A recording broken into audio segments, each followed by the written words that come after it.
Programme رمضان المبارک کی خصوصی ٹرانسمیشن شان ماہ رمضان۔ میں ہوں آپ کا میزبان حافظ محمد ظہیر احمد۔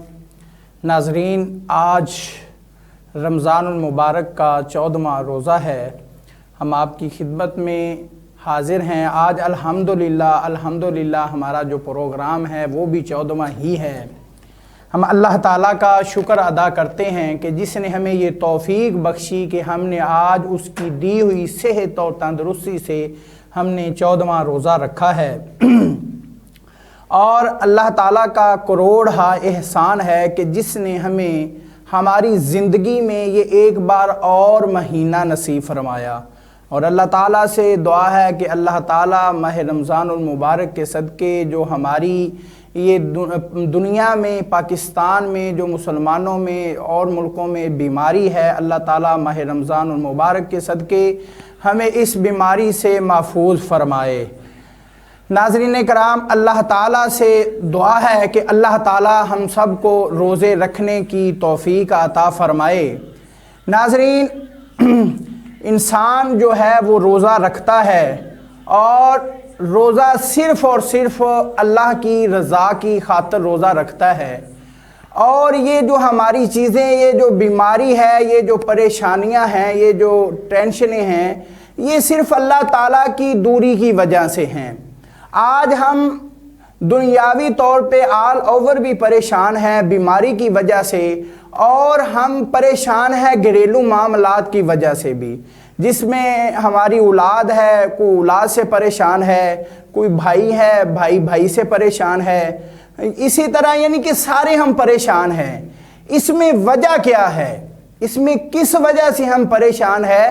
اصل وجہ جو یہ ہے کہ وہ دین کی دوری ہے۔ دین کی دوری کی وجہ سے ہم پریشان ہیں۔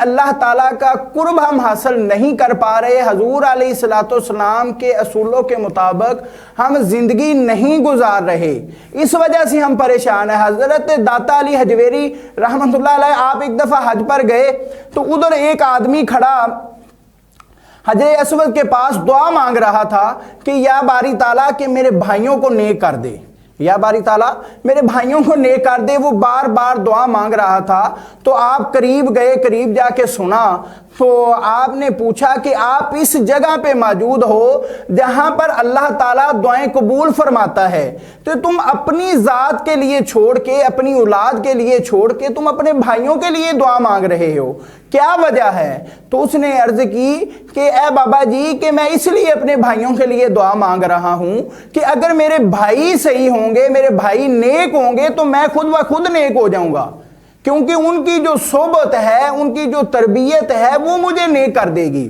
اگر میرے بھائی، میں اپنی ذات کے لیے دعا مانگوں، اگر میرے بھائی نیک نہ ہوئے، میرے بھائیوں کی صحبت ٹھیک نہ ہوئی تو میں کبھی بھی نیک نہیں ہو سکتا۔ تو ناظرین کرام، ہم آج اسی وجہ سے پریشان ہیں، جس کا مین جو مسئلہ ہے کہ وہ ہمارے آج کل والدین جو ہیں وہ خاص طور پر اپنے بچوں سے پریشان ہیں، وہ ادب نہیں کرتے، وہ عزت نہیں کرتے۔ اس کی وجہ کیا ہے؟